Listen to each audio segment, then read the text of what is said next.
بسم اللہ الرحمن الرحیم رب زدنی علما إن الحمد لله نحمده ونستعينه ونستغفره ونؤمن به ونتوكل عليه ونعوذ بالله من شرور أنفسنا ومن سيئات أعمالنا من يهده الله فلا مضل له ومن يضلل فلا هادي له وأشهد أن لا إله إلا الله وحده لا شريك له وأشهد أن محمدا عبده ورسوله فإن خير الحديث كتاب الله وخير الهدي هدي محمد صلى الله عليه وسلم وشر الأمور محدثاتها وكل محدثة بدعة وكل بدعة ضلالة وكل ضلالة في النار. قال الله تبارك وتعالى في القرآن المجيد والفرقان الحميد بعد أن أقول أعوذ بالله السميع العليم من الشيطان الرجيم من همزه ونفخه ونفسه. يا أيها الناس اتقوا ربكم الذي خلقكم من نفس واحدة وخلق منها زوجها وبث منهما رجالا كثيرا ونساء واتقوا الله الذي تساءلون به والأرحام إن الله كان عليكم رقيبا. يا أيها الذين آمنوا اتقوا الله حق تقاته ولا تموتن إلا وأنتم مسلمون. يا أيها الذين آمنوا اتقوا الله وقولوا قولا سديدا يصلح لكم أعمالكم ويغفر لكم ذنوبكم ومن يطع الله ورسوله فقد فاز فوزا عظيما. سبحانك لا علم لنا إلا ما علمتنا إنك أنت العليم الحكيم. رب اشرح لي صدري ويسر لي أمري واحلل عقدة من لساني يفقهوا قولي. الحمد لله خالق الوجود من العدم الذي علم بالقلم علم الإنسان ما لم يعلم والصلاة والسلام على سيد الأشرف الأنبياء المرسلين نبينا محمد وعلى آله وأصحابه أجمعين. اما بعد.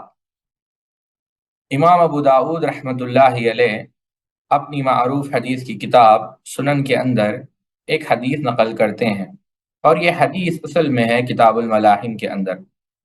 اس حدیث کے اندر امام ابو داؤد رحمۃ اللہ علیہ اپنے ایک معروف استاد سلیمان ابن داؤد المہری سے روایت نقل کرتے ہیں، اور باب امام ابو داؤد رحمہ اللہ نے باندھا ہے بابو ما یذکر فی قرن المیت، یعنی اس چیز کے بارے میں باب کے 100 سال، ایک صدی کے متعلق، 100 سال کے متعلق۔ اچھا، تو یہ 100 سال ہے، کیا کہتے ہیں؟ حدثنا سلیمان ابن داؤد اخبرنا ابن وہاب اخبرنی سعید ابن ابی ایوب عن شراحل ابن یزید عن ابی الخمۃ عن ابی ہریرہ فیما اعلم عن رسول اللہ صلی اللہ علیہ وسلم قال ان اللہ یبعث لهذه الامة على رأس كل 100 سنة من یجدد لها دینها۔ بعض روایت میں امر کا لفظ بھی آیا ہے، اور کما قال النبی صلی اللہ علیہ وسلم۔ ابو ہریرہ رضی اللہ تعالیٰ عنہ روایت کرتے ہیں کہ اللہ کے رسول صلی اللہ علیہ وسلم نے فرمایا، بے شک اللہ ذو الجلال ہر 100 سال کے شروع میں یا آخر میں اس امت کے اندر ایک آدمی پیدا کرتا رہے گا جو اس کے دین کو اثر نو قائم اور مضبوط کرتا رہے گا۔ یعنی تجدید معنی کیا ہے ساتھیوں اس حدیث کا؟ اس حدیث کا اگر ہم ترجمہ سمجھیں تو پہلی بات تو یہ سمجھ میں آئی کہ اللہ کے رسول صلی اللہ علیہ وسلم نے فرمایا کہ ہر 100 سال میں ایک مجدد پیدا ہوگا۔ اب اس سے قبل کہ میں اس کی شرح کروں، میں چاہتا ہوں کہ آپ دیکھیں خصوصاً ائمہ اکرام نے اس حدیث کے متعلق کیا کہا، اور خاص کر وہ محدثین جنہوں نے حدیث کے اوپر کافی سارا کام کیا ہے۔ امام ذہبی رحمہ اللہ تاریخ الاسلام کے اندر اس حدیث کے متعلق فرماتے ہیں کہ جہاں یہ حدیث میں ذکر آیا ہے کہ دین کی تجدید کرے گا، اس کا معنی ہم یہ نہیں لیں گے کہ کوئی وہ واحد شخص ہوگا، یعنی 100 سال میں صرف ایک شخص نہیں ہوگا، بلکہ یہ سمجھا جائے گا کہ مختلف لوگ ہو سکتے ہیں، یعنی جمع ہم جو ہے اس سے مراد سنگولر نہیں لیں گے، پلورل لیں گے، یعنی واحد نہیں، ہم جمع لیں گے، یعنی کئی سارے لوگ ہو سکتے ہیں۔ امام ابن کثیر رحمۃ اللہ علیہ فرماتے ہیں کہ بہت سارے علماء نے یہ بات کہی کہ صحیح بات یہ ہے کہ اس حدیث میں ہر وہ شخص شامل ہے، چاہے کسی بھی عمر کا ہو، جو فرض کفایہ، یعنی جو ایک معاشرے کا فرض ہے، یا ایک کمیونل obligation جسے ہم کہتے ہیں، یعنی پورے معاشرے کا، پوری امت کا، یعنی علم کو پھیلانے کا، علم کی نشر و اشاعت کا، جو اس نے پہلے علماء سے سیکھا اس کو وہ آگے بڑھاتا ہے سند کے ذریعے سے۔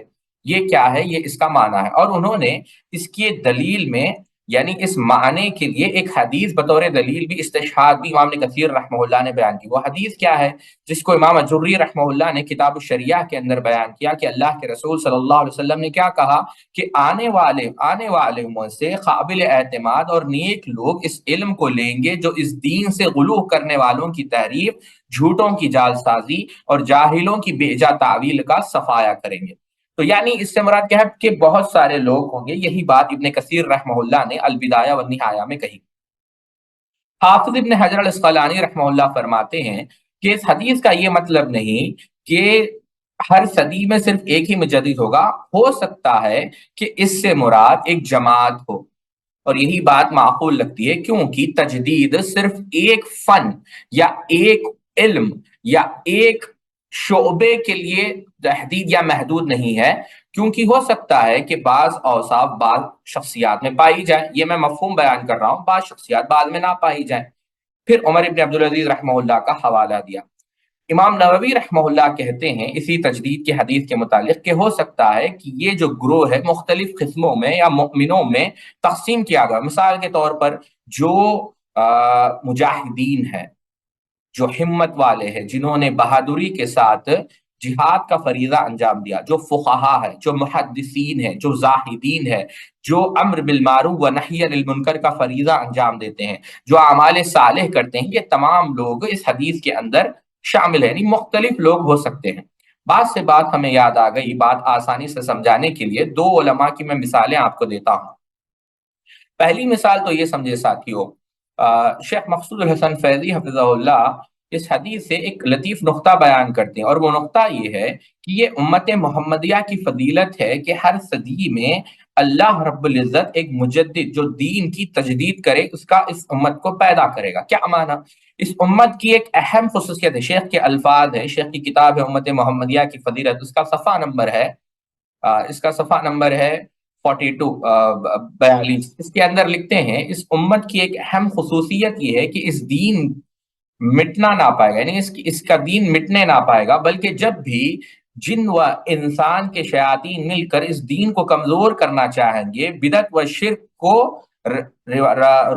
کیا کہتے ہیں راوج دینے لگیں گے یا اس کو پھیلانے کی کوشش کرنے لگیں گے، تو ہر صدی کے شروع میں یا آخر میں اللہ تبارک و تعالی کسی مرد مومن و مجاہد کو مبعوث فرمائے گا جو لوگوں کے اندر ایمانی روح پھونکے گا، اللہ اکبر، انہیں سنت کی صحیح طریقے سکھلائے گا اور بتلائے گا، اہل بدعت کی رائج کردہ بدعت کی برائی کو واضح کرے گا، آیت و حدیث کی باطل تعویل اور غلط توجیہ کی تصحیح کرے گا۔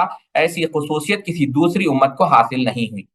علی سبیل المثال اللہ کے رسول صلی اللہ علیہ وسلم سے صدیوں قبل سیدنا عیسیٰ ابن مریم علیہ السلام کی تعلیمات دفن ہو چکی تھی۔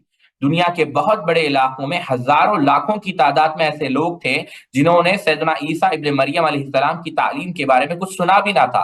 اس کے برعکس اللہ کے رسول صلی اللہ علیہ وسلم کی بعثت کے بعد ایسا وقت کبھی نہیں آیا کہ آپ صلی اللہ علیہ وسلم کی سچی تعلیم پر برملا عمل کرنے والا اور اس کی طرف دعوت دینے والا اور لاکھوں اور لاکھ بلکہ رکاوٹوں کے باوجود اس دعوت کے قبول کرنے والے لوگ نہ پائے جاتے ہیں، جس کی واضح مثال دنیا آج اپنی آنکھوں سے دیکھ رہی ہے۔ یعنی آپ بات سمجھ رہے ہیں؟ بات یہ ہے کہ اللہ کے رسول صلی اللہ علیہ وسلم اور ہماری امت کا یہ ایک بہت بڑا کیا ہے، یہ ایک سبحان اللہ، یہ ایک فضیلت ہے، نعمت ہے کہ جبھی بھی اہل بدعت یا اہل شرک اس دین کو کمزور کرنے کی کوشش کریں گے، اللہ رب العزت مجددین کو پیدا کرے گا۔ اور یہاں پر ایک بات یاد بھی رکھے، شیخ صفی الرحمن مبارک پوری رحمہ اللہ کہتے ہیں کہ ضروری نہیں کہ ایک صدی میں ایک ہی مجدد ہو۔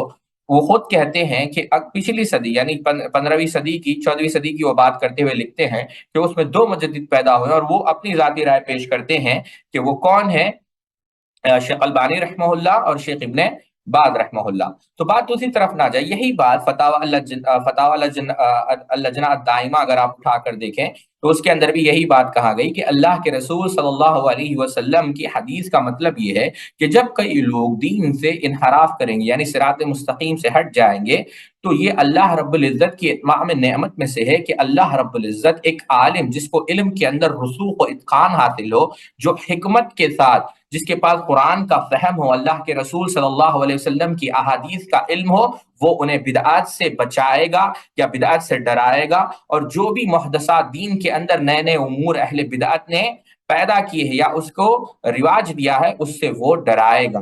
یہ کیا ہے؟ یہ اس کا معنی ہے، یہ تجدید امت ہے. اب یہاں پر تجدید دین نہیں ہے، یعنی دین تو وہی ہے لیکن امت کے جو لوگ ہٹ چکے ہیں صراط مستقیم سے ان کو وہ سمجھائے گا. یہ معنی سعودیہ کی جو کمیٹی ہے انہوں نے بھی یہ بات بیان کی. اور ایک میں بات سمجھانے کے لیے کر رہا ہوں، جو شیخ معروف امام ہے شیخ علامہ حمود التویجری رحمہ اللہ، ان کی ایک کتاب ہے اتحاف الجماع بما جاء فی الفتن والملاحم واشراط الساعہ. کہتے ہیں کہ جہاں تک ایسا ہوتا ہے کہ حدیث کے متعلق یہ کہنا کہ یہ مجدد تھے یہ مجدد تھے، ایسا نہیں ہے. کیوں؟ من کا جو لفظ آیا ہے یہ واحد کے لیے بھی استعمال ہوتا ہے اور جماعت کے لیے بھی. تو ہم اس کی تعویل یا اس کی تشریح ایسے کریں گے کہ یہ وہ علماء ہیں جنہوں نے دین کی یا اس امت کی تجدید کے لیے مختلف علوم و فنون میں کام کیا ہے. اور انہوں نے ترمذی کی جو حدیث ہے کہ یعنی جو اسلام جو ہے غریب شروع ہوا ہے، یعنی غربت سے مراد وہ غربت نہیں جو عام طور پہ اردو میں استعمال ہوتی ہے، یعنی اسٹرینج کے، یہ روایت بیان کر کر انہوں نے بھی یہ معنی پیش کیا ہے. اب یہاں پر بعض باتیں میں آپ لوگوں کو اور بھی بتانا چاہوں گا جو بنیادی طور پر سمجھنے لائق ہے. تو پہلے تو یہ ہے کہ مجدد کوئی ایسا منصب نہیں جیسے کہ نعوذ باللہ من ذالک نبوت یا رسول کا ہو. ٹھیک ہے، یہ کوئی ایسا منصب نہیں ہے کہ کوئی آئے اور اپنے آپ کو یہ کہے کہ میں مجدد ہوں. یہ محض لوگ اس کو اعتراف کرتے ہیں یا اس کو جانتے ہیں اس کی کام کی بنیاد پر، جو دین کے لیے اس کے خدمات ہیں اس کی بنیاد پر. تو ظاہر سی بات ہے مختلف آرا ہو سکتی ہے. ہو سکتا ہے کہ آپ کی نظر میں کوئی مجدد ہو اور ظاہر سی بات ہے کسی اور کی نظر میں وہ مجدد نہ ہو. مثال کے طور پر بعض کہتے ہیں کہ دوسری صدی کے مجدد امام ابو حنیفہ رحمہ اللہ ہے، بعض کہتے ہیں کہ دوسری صدی کے مجدد امام شافعی رحمہ اللہ ہے کہ نہیں. تو یہ اختلاف پایا. بعض کہتے ہیں کہ امام طحاوی رحمہ اللہ ہے. تو یہ ظاہر سی بات ہے اس میں اختلاف ہو سکتا ہے. اچھا، دوسری بات کہ کوئی بھی مجدد یقین کے ساتھ نہیں کہہ سکتا کہ میں اس دور کا مجدد ہوں.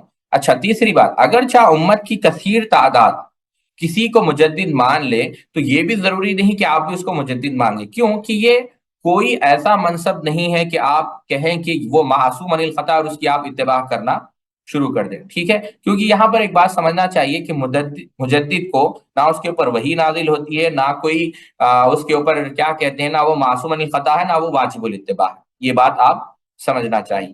اور بلکہ یہ بھی بات یاد رکھیں کہ بسا اوقات مجدد کو خود بھی پتہ نہیں ہوتا کہ وہ مجدد ہو. تو بہرحال یہ چیزوں کو آپ لوگوں کو یاد رکھنا چاہیے. اب سوال یہاں پر یہ پیدا ہوتا ہے، پہلی بات جو ہم نے رکھی ہے آپ کے سامنے، جو حدیث رکھی ہے یہ، اب اور 4 باتیں ہم رکھنے کی کوشش کریں گے تاکہ آگے بڑھیں. پہلی بات کہ تجدید یا مجدد کا اصطلاح لغت میں معنی کیا ہے، دوسری بات اصطلاح شریعت میں معنی کیا ہے، اور تیسری بات اس کے شرائط کیا ہیں، اور چوتھا سوال جو کافی اہم ہے کہ اس وقت کا مجدد کون ہے. یہ 4 سوال ہم آپ کے سامنے رکھ کر آج کے درس کو آگے رکھیں گے.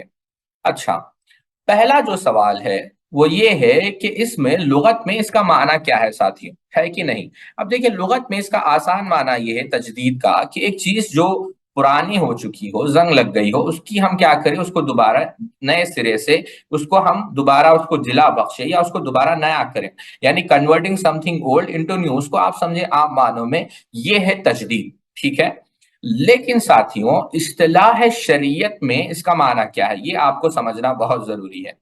اصطلاح شریعت میں اس کے کافی سارے معنی ہیں ساتھیوں، اور پہلا معنی یہ ہے کہ جو اہم ہے کہ تجدید اسے کہتے ہیں کہ جو انحرافات دین میں پائے جائیں. مثال کے طور پر اصول دین میں، مثال کے طور پر اگر آپ پہلی صدی میں اٹھا کر دیکھیں، مثال کے طور پر آپ پہلی صدی میں آ جائیں، قدریہ ہے، جبریہ ہے، خوارج وہاں پر اٹھنے، یعنی دین کے اندر کئی سارے انہوں نے ایسے ایسے عقائد یا پھر ایسے ایسے انحرافات کے شکار ہوئے جس کی وجہ سے امت کو کافی نقصان پہنچا. آپ دوسری صدی میں دیکھیں، جہمیہ ہے، معتزلہ ہے، بلکہ امام احمد بن حنبل کی پوری زندگی انہی کے خلاف لڑنے میں گزر گئی، ہے کہ نہیں. تو تجدید کا معنی کیا ہے؟ دین کے اندر جتنے بھی انحرافات ہوئے ہیں یا پھر مسلمانوں کے اندر جتنے بھی انحرافات پائے گئے ہیں، ظاہر سی بات ہے الیوم اکملت لکم دینکم واتممت علیکم نعمتی ورضیت لکم الاسلام دینا، ہے کہ نہیں.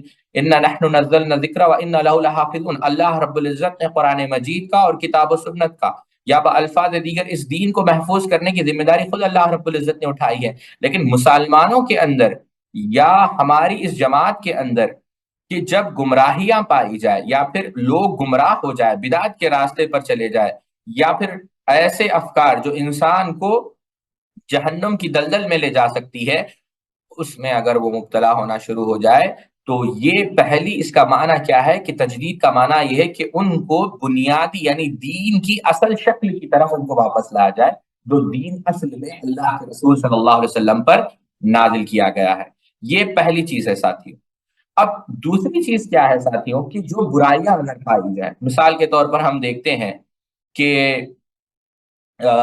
لوگ جو ہے حق و باطل میں تمیز نہیں کرتے، شر اور خیر میں تمیز نہیں کرتے، یا پھر برائیوں میں عام طور پر فسق و فجور میں مبتلا ہے۔ جیسے آپ دیکھیں گے ابن تیمیہ رحمہ اللہ کے دور میں آتا ہے کہ عام طور پر شراب پی رہے ہیں لوگ، ابن تیمیہ نے جا کر اس شراب پانے کو توڑا، شرک ہو رہا ہے، اور یعنی قبور پر یعنی قبرستانوں میں شرک ہو رہا ہے، صالحین کی قبروں پر، تو اس سے روکا جائے۔ تو یہ ایسی چیزیں ہیں، یہ بنیادی طور پر یہ شریعت میں اس کا معنی یہ اگر ہم اختصار سے سمجھنا چاہیں کہ دین کو اس کی اصل شکل کی طرف، لوگوں کو اس کی اصل شکل کی طرف تعلیم دی جائے کہ دیکھو جو دین کی تم ابھی پیروی کر رہے ہو اسلام کے نام پر، یہ وہ دین نہیں ہے جو اللہ کے رسول صلی اللہ علیہ وسلم پر نازل ہوا، یہ دین الگ ہے، اور حقیقت میں کتاب و سنت کی تعلیمات سے انہیں آشنا کیا جائے۔ یہ ہے شریعت میں تجدید کا معنی، ٹھیک ہے۔ اب جو ایک سوال یہ بھی تھا اور کافی اہم سوال ہے کہ مجدد کے شرائط کیا ہے۔ علامہ سیوطی رحمہ اللہ نے کتاب لکھی تحفۃ المحتدین بی اخبار المجددین، اس کے اندر کافی سارے شرائط بیان کیے، لیکن بعض شرائط وہ ناقص ہیں، بلکہ قابل اعتماد نہیں ہے، بلکہ غلط ہے ایک معنوں میں۔ لیکن ہم بنیادی طور پر آپ کے سامنے دو تین شرطیں رکھنے کی کوشش کریں گے جو تجدید کے بنیادی شرائط میں سے ہے۔ پہلی شرط یہ ہے ساتھیوں کہ وہ شخص یا وہ مجدد فرقہ ناجیہ میں سے ہو، یعنی کس میں سے ہو؟ اہل سنت والجماعت میں سے۔ کیوں ساتھیوں؟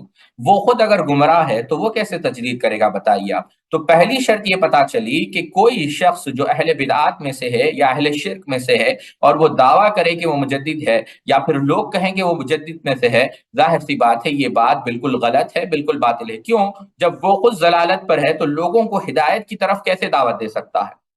ٹھیک ہے۔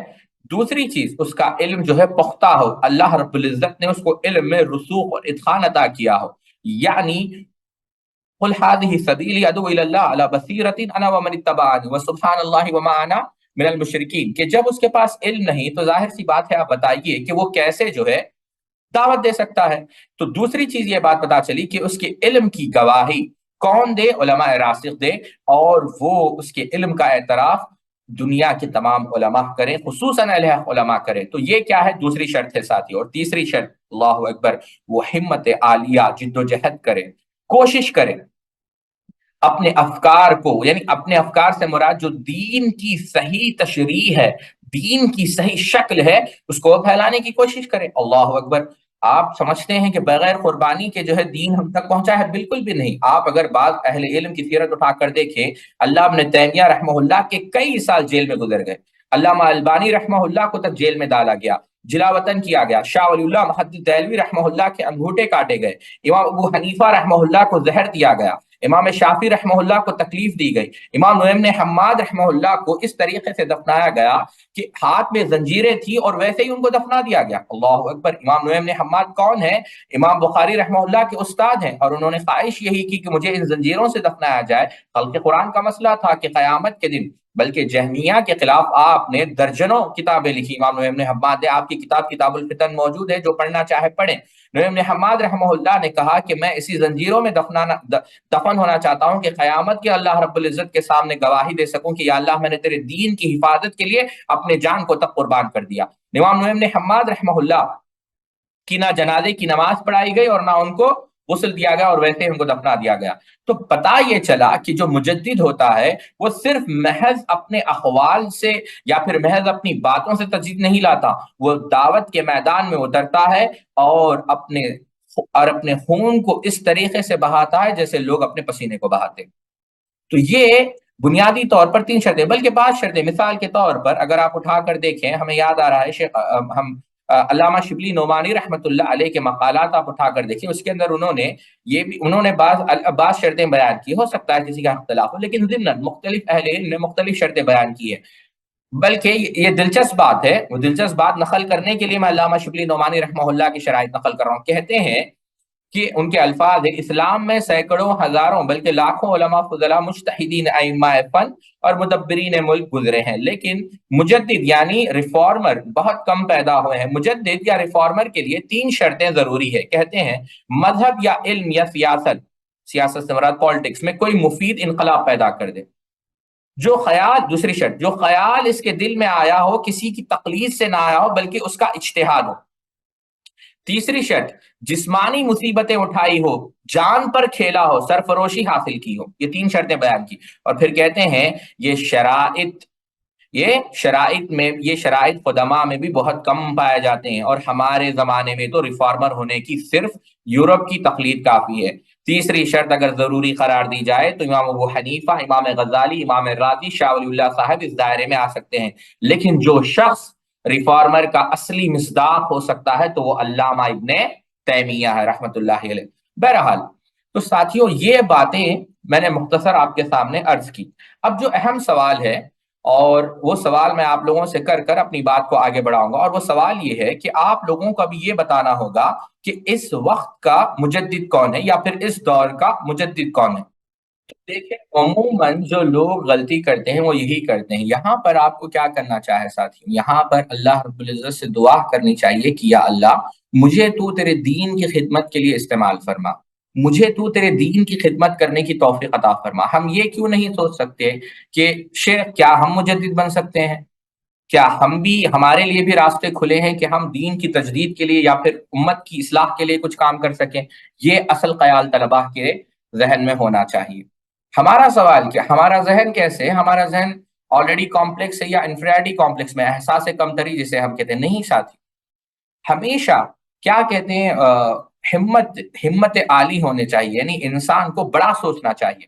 آپ اٹھا کر دیکھیں صحیح مسلم کی معروف حدیث کے ربیعہ ابن کعب رضی اللہ تعالیٰ عنہ نے اللہ کے رسول صلی اللہ علیہ وسلم نے پوچھا کہ کیا چاہتے ہو؟ کہا اللہ کے رسول صلی اللہ علیہ وسلم میں جنت چاہتا ہوں، اور جنت کے اندر بھی آپ کی صحبت، آپ کا پڑوس چاہتا ہوں۔ اللہ اکبر۔ عبداللہ ابن مسعود رضی اللہ تعالیٰ کی مرافقہ کا نبی کا محمد فی جنت الخلد، اور کما قال عبداللہ ابن مسعود کہ میں جنت چاہتا ہوں اور جنت کے اندر اللہ کے رسول صلی اللہ علیہ وسلم کی صحبت چاہتا ہوں۔ آپ سمجھ رہے، احمد زویل یہ اصل میں مصری ایک کیمسٹ ہے، کوئی عالم دین نہیں ہے، بس بات مثال کے لیے کر رہا ہوں۔ یہ پہلے مصری یوں سمجھے پروفیسر ہے یا دکتور ہے جن کو نوبل پرائز ملا ہے، فرسٹ ایجپشین۔ ان کے متعلق میں پڑھ رہا تھا، احمد زویل کے متعلق ہے، تو بچپن سے ہی وہ جب سائن کرتے تھے نا تو اپنے ساتھ ڈاکٹر لکھتے تھے، ڈاکٹر احمد زویل۔ ماہر سعد اللہ یہ جو ہے اصل میں عراق کے رہنے والے ہیں، تو انہوں نے اعلان کیا ایک دن، وہ پائلٹ تھے، کہ ابھی آپ لوگ عراق سے اڑ کر مکہ کو جا رہے ہیں۔ اب ظاہر سی بات ہے یہ کام اعلان ہے، لیکن انہوں نے کہا کہ نہیں، یہ اعلان خاص اس لیے کہ میرے ساتھ میری والدہ ہے۔ پھر انہوں نے اپنا ایک قصہ سنا اس پلین کے اندر۔ کہتے ہیں کہ ہمارے یہاں تو یہی مشکل تھا کہ جو لڑائیاں ہو رہی تھی اس وقت مصر میں اس سے بچوں، لیکن میری والدہ نے ہمیشہ مجھ سے کہا کہ اگر تم پائلٹ بننا چاہتے ہو تو تمہیں محنت کرنی ہوگی، اور عنقریب تم مجھے اپنے ہوائی جہاز میں بٹھا کر مکہ لے جاؤ گے۔ تو انہوں نے یہ واقعہ بیان کیا۔ میں بتانا کیا چاہتا ہوں ساتھیوں، اگر آپ اب یہ مثالیں اگر نہ بھی لیں، آپ سیدنا عمر ابن عبدالعزیز رحمہ اللہ کو دیکھ لیں، ان کے متعلق آتا ہے کہ وہ ہمیشہ اپنی والدہ کو اپنے والدہ سے وہ کہا کرتے تھے کہ اے والدہ، اے ماجدہ کریمہ، میں چاہتا ہوں کہ میں سیدنا عبداللہ ابن عمر رضی اللہ تعالیٰ عنہ جیسا بنوں۔ اللہ اکبر۔ تو کہا کہ بے شک بیٹا تم ایسے بنو گے۔ سلطان محمد فاتح کے متعلق آتا ہے جنہوں نے استنبول کو فتح کیا، کانسٹینٹینوپول، کہ ان کے والدہ ان کو لے جایا کرتی تھی اور اس عراق کو بتایا کرتی تھی کہ عنقریب تم جو ہے اس کو فتح کرو گے۔ تو 20 یا 22 سال کی عمر میں آپ نے فتح کیا۔ سیدنا معاویہ رضی اللہ تعالیٰ عنہ اپنی والدہ کے ساتھ ایک دفعہ جا رہے تھے، تو لوگوں نے کہا کہ آپ کا بیٹا دیکھ کر ایسا لگتا ہے کہ عنقریب یہ پوری عرب سلطنت پر حکومت کرے گا، اور یقیناً ایسا ہوا، 20 سال کم و بیش آپ نے حکومت کی۔ اور والدہ نے کہا بے شک آپ جو ہے حکومت کریں گے، بیٹے کو نصیحت کی۔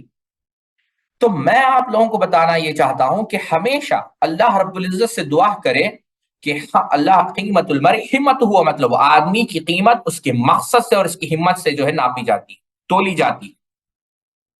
یہ نام لینے کے بجائے یہ سبق میں آپ کو، اور جیسا ہم نے ہمارے مشائخ سے سیکھا، میں آپ کو بتانا یہ چاہتا ہوں کہ جب کبھی ایسا سوال ہو تو ہم سوچیں کہ ہم کیوں نہیں بن سکتے، ہمارے اندر کیا کمی ہے، ہاتھ پیر سلامت ہے۔ بلکہ آپ دیکھیں بعض علماء کے متعلق آتا ہے انہوں نے کتابیں لکھی جب ان کے ہاتھ پیر سلامت نہیں تھے، باڑی پیرالائز تھی۔ ابن اثیر کو آپ اٹھا کر دیکھیں، امام سرخسی کو اٹھا کر دیکھیں، کنویں کے اندر ڈال دیے گئے جب آپ نے کتابیں لکھی۔ مثالیں میں اگر دینے بیٹھوں تو کافی بات کافی دور چلی جائے گی، ہے کہ نہیں؟ تو یہ اصل چیز ہے ساتھی کہ احمد نوینا، اللہ اکبر، قاری ہے، غالباً ان کا انتقال ہو چکا ہے، ان کے متعلق آتا ہے احمد نوینا کے متعلق، وہ چائلڈ پیڈیٹریشین کہتے ہیں نا، جو چائلڈ کے غالباً جو چلڈرن کے اسپیشلسٹ ہوتے ہیں، مصر کے تھے۔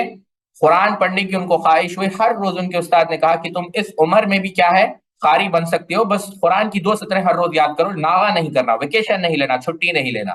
یاد کیا انہوں نے، یاد کرتے کرتے اللہ اکبر، آپ تعجب کریں گے کہ آج آپ احمد وینا مارے تو آپ کو ان کے کئی سارے قرأت کے کیسٹس ملیں گے۔ تو 2 چیزیں، ایک تو ہمت بڑی ہونی چاہیے۔ علامہ اقبال نے کیا کہا، اللہ اکبر، آپ نے کہا یقین محکم عمل پہم محبت فاتح عالم جہاد زندگانی میں یہی ہے مرد کی شمشیریں، یعنی انسان کو یقین ہو، شوق ہو، اور وہ استقلال اور استقامت کے ساتھ مسلسل کام کرے تو یقیناً اللہ رب العزت اسے کیا دے گا، کامیابی دے گا۔ تو میں یہ بات آپ کو سمجھانا چاہتا ہوں ساتھیوں، تو ہمیشہ آپ لوگ اپنے آپ سے یہ سوال کریں کہ اگر وہ کر سکتے ہیں تو ہم کیوں نہیں۔ یہ ضروری ہے سوال کرنا، اور اگر ہم سوال نہیں کرتے تو آپ سوچیں کہ پھر فائدہ کیا ہے۔ تو اللہ رب العزت سے دعا کرے، اللہ رب العزت علی کل شیء قدیر ہے، اللہ اکبر۔ میرا ایک خطبہ ہے، اگر آپ لوگوں کو وقت ملے تو ضرور اس کو سنیں، اور خطبے کا عنوان ہے کیا آپ نے فہرست بنوائی۔ شیخ سلطان العمیری بہت بڑے عالم دین ہیں، وہ کہتے ہیں کہ وہ ایک نوجوان کو جانتے ہیں کہ وہ ایک لسٹ بنایا کرتا تھا رمضان سے پہلے ہمیشہ۔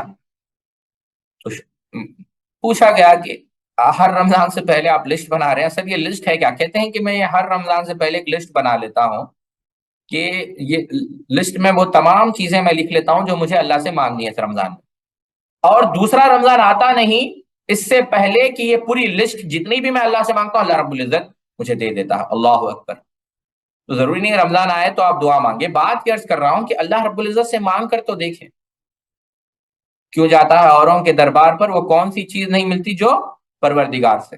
تو بہرحال یہ مختصر یوں سمجھے ایک بحث تھی تجدید یا مجدد کے متعلق۔ یہ کیوں بیان کی ہم نے ساتھیوں، آپ اشارہ سمجھ چکے ہوں گے، آپ عقلمند ہوں گے کیوں شیخ الاسلام محمد بن عبد الوہاب رحمۃ اللہ علیہ کو مجدد کہا جاتا ہے اپنے دور کا۔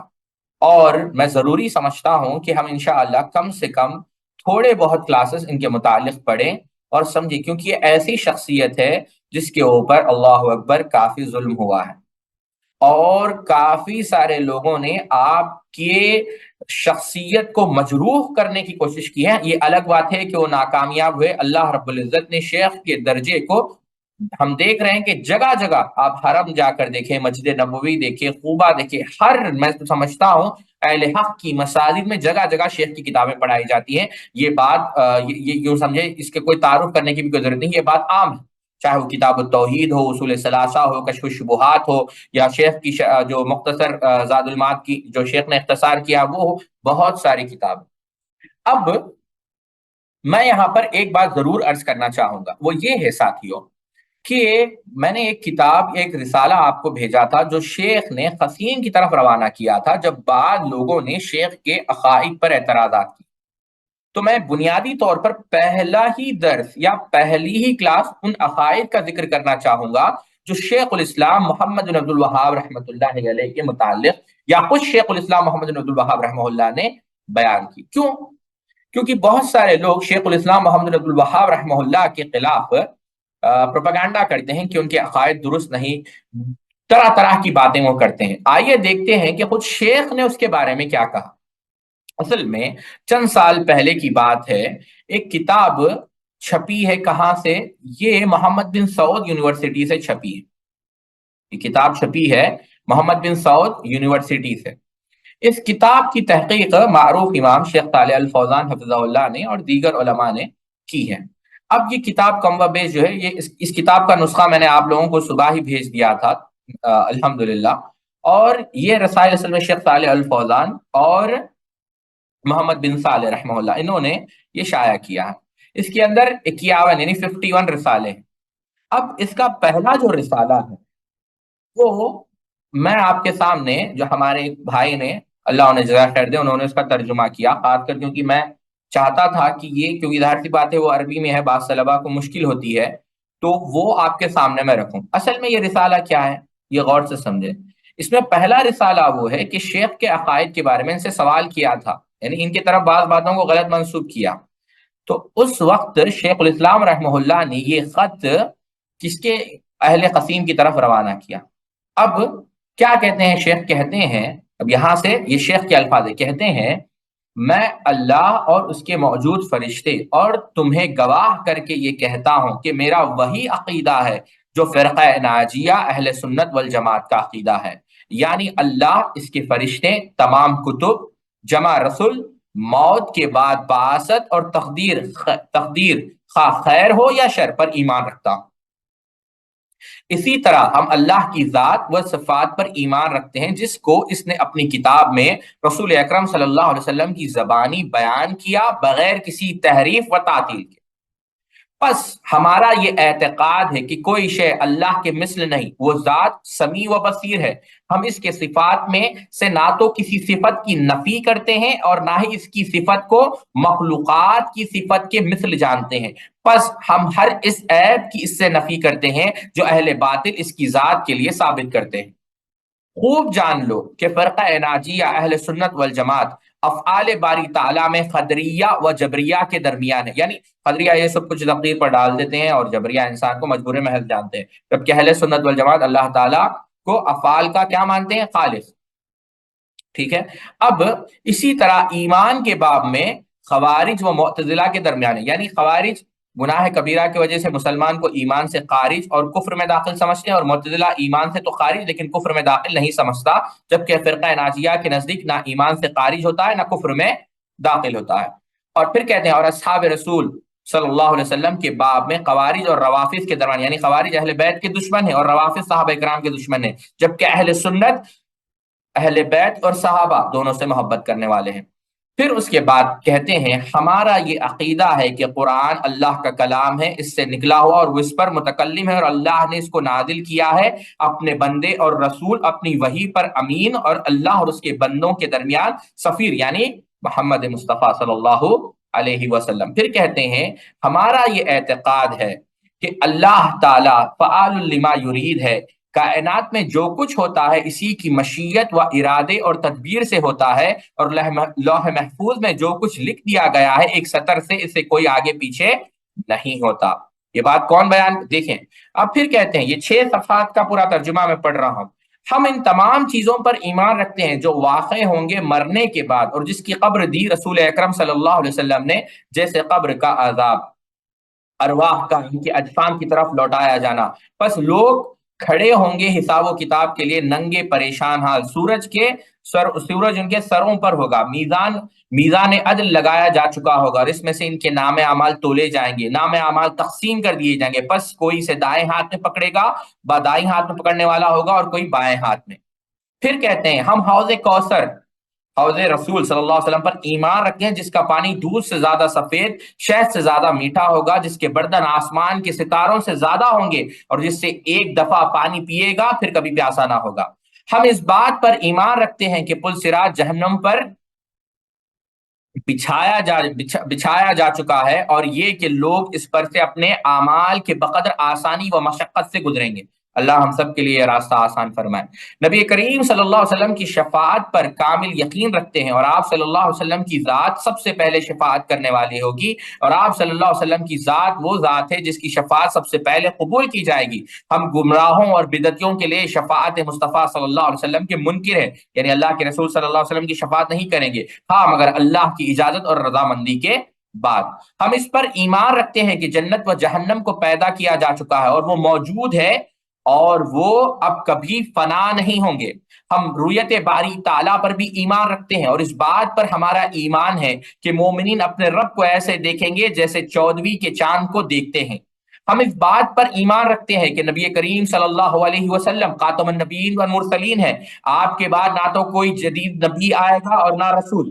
آدمی کا ایمان اس وقت تک صحیح نہیں ہو سکتا جب تک کہ آپ کی رسالت پر ایمان نہ لے اور آپ کی نبوت کی وہ گواہی نہ دے۔ ہم اس بات پر یقین رکھتے ہیں کہ امت میں سب سے افضل سیدنا ابوبکر صدیق رضی اللہ تعالیٰ عنہ ہے، پھر سیدنا عمر فاروق، پھر سیدنا عثمان ذو النورین، پھر علی المرتضیٰ ہے رضوان اللہ تعالی مجمعین۔ ان کے بعد بقیہ عشر مبشرہ، پھر اصحاب بدر، پھر بیت رضوان والے، اور پھر تمام صحابہ کرام رضوان اللہ تعالی مجمعین۔ ہم صحابہ کرام کا ذکر صرف خیر کے ساتھ ہی کرتے ہیں، اور ان کے درمیان جو مشاجرات ہوئے ہیں ان میں سے سکوت کرتے ہیں، اور ہم ازواج مطہرات کی ہر قسم کی برائی سے پاک سمجھتے ہیں۔ ہم اولیاء اللہ کی کرامت کو مانتے ہیں، اسی طرح جو ان کے لیے مکاشفات و الہامات ثابت ہیں ان کو بھی تسلیم کرتے ہیں، لیکن وہ اللہ کے حقوق سے کسی حق کے مستحق نہیں، یعنی ہم ان کی عبادت نہیں کرتے، اللہ نے کوئی خدائی صفات ان کے لیے ثابت نہیں کرتے، اور نہ ان سے حاجت کو طلب کرتے ہیں، نہ ان سے کوئی دعائیں مانگتے ہیں۔ ہم کسی مسلمان کے لیے یقینی طور پر نہ تو جنت اور نہ ہی جہنم کی گواہی دیتے ہیں، مگر ہاں وہ جن کی جنتی ہونے کی گواہی خود اللہ کے رسول صلی اللہ علیہ وسلم نے دی تو بلا شبہ وہ جنتی ہے، لیکن نیکوں کاروں کے لیے جنت کی امید اور بدکاروں کے لیے جہنم کا خوف ضرور رکھتے ہیں۔ ہم امت مسلمہ میں سے کسی گناہ چاہے وہ صغیرہ ہو یا کبیرہ پر تکفیر نہیں کرتے، اور اس کے سبب نہ ہی ان کو دائرہ اسلام سے خارج سمجھتے ہیں، اور ہم جہاد کو جائز سمجھتے ہیں ہر نیک و بد امام کے ساتھ، اسی طرح جماعت کے ساتھ نماز بھی ہر نیک و بد کے پیچھے جائز سمجھتے ہیں، اور جہاد رسول اکرم صلی اللہ علیہ وسلم کے زمانے سے لے کر اس وقت تک جاری رہے گا جب تک کہ اس امت کا آخری گروہ دجال سے نہ لڑے۔ اس جہاد کے عمل کو نہ تو کسی ظالم کا ظلم اور نہ ہی کسی عادل کا عدل ختم کر سکتا ہے، اور ہم ائمۃ المسلمین کی اطاعت خواہ وہ حکمران نیک ہو یا فاسق ہو واجب سمجھتے ہیں جب تک کہ وہ کسی گناہ کا حکم نہ دیں، اور جو حکمران ہو گیا اور لوگوں کو اس کی حکومت پر اتفاق ہو گیا تو اب اس کے خلاف خروج جائز نہیں سمجھتے، اور ہم یہ اعتقاد رکھتے ہیں کہ ہر بدعت کیا ہے؟ گمراہی ہے، اور ہم یہ اعتقاد رکھتے ہیں، کہتے ہیں شیخ الاسلام شیخ الاسلام محمد بن الوہاب رحمہ اللہ، اور ہم یہ اعتقاد رکھتے ہیں کہ ایمان نام ہے اقرار باللسان، عمل بالارکان اور تصدیق بالجنان کا۔ ایمان نیکی سے بڑھتا ہے اور گناہ سے گھٹتا ہے، اور اس کے کم و بیشتر شعبے ہیں۔ سب سے اعلیٰ کلمہ توحید ہے، شہادت لا الہ الا اللہ، اور سب سے ادنا راستے سے کسی تکلیف دہ شے کو ہٹانا۔ جہاں شریعت محمدیہ نے امر بالمعروف ونہی عن المنکر کو ضروری قرار دیا ہے وہاں ہم اس کو واجب سمجھتے ہیں۔ آپ دیکھیں گے تو بعض اعتراضات بھی شیخ الاسلام محمد بن عبد الوہاب رحمہ اللہ کی طرف منسوخ کیے گئے، بہت سارے اعتراض، جیسا کہ آپ ائمہ اربعہ، آپ مذاہب اربعہ کو باطل قرار دیتے ہیں، اور یہ آپ کہتے ہیں کہ مسلمان 600 سال گمراہ تھے، یہ بہت سارے اعتراض اہل خصیم نے پوچھے۔ تو سبحان اللہ، آپ اسی رسالے میں اٹھا کر دیکھیں گے تو شیخ الاسلام محمد عبد الوہاب رحمہ اللہ جواب دیتے ہیں کہ ان ساری بکواسات کا میری طرف سے جواب یہ ہے کہ سبحانک ھذا بہتان عظیم، کہ تیری یعنی اللہ کی ذات پاک ہے، یہ مجھ پر بہت بڑا بہتان ہے۔ ہاں یہ ضرور کہتا ہوں کہ انسان کا ایمان اس وقت تک کامل نہیں ہو سکتا جب تک لا الہ الا اللہ کا معنی اور مقصود نہ جان لے، اور ہاں اسی طرح اس شخص کی تکفیر کرتا ہوں جو غیر اللہ کا تقرب حاصل کرنے کے لیے اس کی نظر مانے، اس طرح جو غیر اللہ کے تقرب کے لیے کوئی جانور ذبح کرے تو یہ کفر ہے اور ذبیحہ حرام ہے۔ یہ مسائل بالکل حق ہے اور میں اسی کا قائل ہوں، اور میں اس پر کلام اللہ، سنت رسول صلی اللہ علیہ وسلم اور علماء جن کے خلق پیروی کرتی ہے، یعنی مخلوق جن کی پیروی کرتی ہے، جیسے ائمہ اربعہ، امام ابو حنیفہ، امام مالک، امام شافعی، امام احمد بن حنبل کے اقوال سے دلائل رکھتا ہوں، اور اس پر میں نے ایک مستقل رسالہ تفصیل میں نے لکھی ہے۔ تو یہ باتیں شیخ الاسلام محمد بن عبد الوہاب رحمہ اللہ نے اہل قصیم سے کہی۔ تو ساتھیوں اس سے یہ بات پتا چلی کہ شیخ الاسلام محمد بن عبد الوہاب رحمہ اللہ نہ اللہ کی شان میں آپ نے گستاخی کی، نہ اللہ رب العزت کے لیے آپ نے اسماء و صفات میں نہ آپ تقسیم کے شکار ہوئے، نہ تعطیل کے، نہ تکییف کے، نہ تحریف کے، کیونکہ آپ نے خود اس سے اعلان برات کر دیا، نہ آپ نے اللہ کے رسول صلی اللہ علیہ وسلم کی شان میں کوئی گستاخی آپ صلی اللہ ثابت ہے، نہ صحابہ اکرام رضوان اللہ تعالی مجمعین، نہ اہل بیت، نہ اس کے بعد جو ائمہ اربعہ گزرے ہیں، جو امت کے اولیاء و صلحاء گزرے ہیں۔ تو جو بھی یہ بات کہتا ہے اسے چاہیے قل ہاتوا برہانکم ان کنتم صادقین، وہ دلائل کی روشنی میں یہ بات رکھے، ورنہ قیامت کے دن اللہ رب العزت ان السمع والبصر والفؤاد کل اولئک کان عنہ مسئولہ، اللہ رب العزت ہر چیز کے متعلق آپ کو سوال پوچھنے والا ہے۔ تو یہ ہماری آج کی مجلس رہی۔ اللہ رب العزت سے دعا ہے اللہ رب العزت ہم سب کو حق بات کہنے کی اور حق بات تسلیم کرنے کی توفیق عطا فرمائے۔ سبحانک اللہم و بحمدک اشہد ان لا الہ الا انت استغفرک واتوب الیک۔ والسلام علیکم ورحمۃ اللہ وبرکاتہ۔